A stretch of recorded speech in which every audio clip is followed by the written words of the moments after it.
Et si je vous dis que la Hulkamania aurait pu se faire ailleurs qu'à la WWF? Bienvenue dans la Story Catch.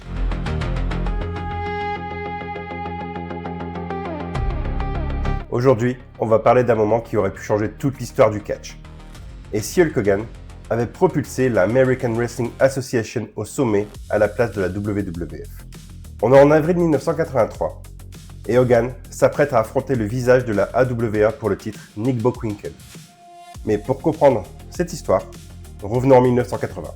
Au moment où je commence à raconter cette histoire, Hogan est à la World Wide Wrestling Federation, WWF.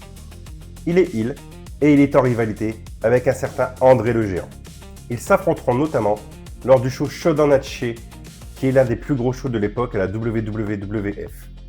On y retrouve d'ailleurs un certain Body Slam, bien avant celui plus connu à WrestleMania 3. Un peu plus tard, Hulk Hogan recevra une offre pour jouer dans Rocky 3 aux côtés de Sylvester Stallone. Il en parle à Vince McMahon Sr., qui refusera catégoriquement. Pour lui, un catcheur doit rester un catcheur et n'a rien à faire au cinéma. Hulk Hogan acceptera tout de même la proposition, sauf que ça lui coûtera sa place au sein de la compagnie et il se fera virer. En août 1981, Hulk Hogan débarque à la AWA. Sa popularité monte en flèche, on ne l'arrête plus. Il devient l'un des catcheurs les plus populaires de la compagnie. En 1983, il entre en rivalité avec le champion de l'époque, Nick Bockwinkel, et grand heel de la compagnie. Bockwinkel est champion depuis 6 mois, mais c'est surtout un énorme champion qui a déjà eu le titre plus de 5 ans auparavant.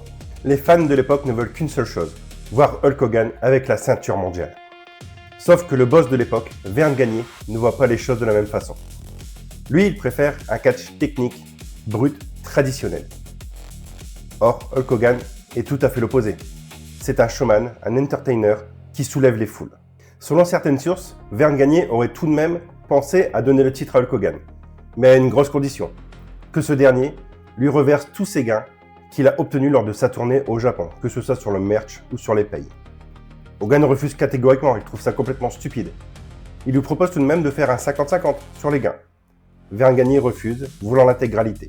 Et ça va peser lourd dans la décision qui va suivre. On arrive au 24 avril 1983, au show Super Sunday de la AWA, et Hulk Hogan affronte Nick Bockwinkel pour le titre suprême de la compagnie. Le public est en feu, tout le monde veut voir Hogan champion, et à la fin du match, figurez-vous que ça arrive. La leg drop, 1, 2, 3, Hogan est champion. La foule explose. C'est vraiment une énorme célébration, sauf que tout ça ne va pas durer. En effet, plus tard dans la soirée, la décision est annulée. Pourquoi? Parce que pendant le match, Hulk Hogan a envoyé Bockwinkel par-dessus la 3e corde, qui est un motif de disqualification dans les territoires.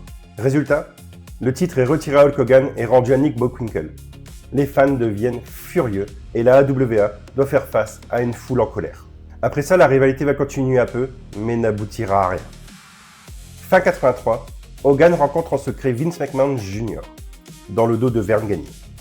Il acceptera un deal et quittera abruptement la AWA en novembre 83.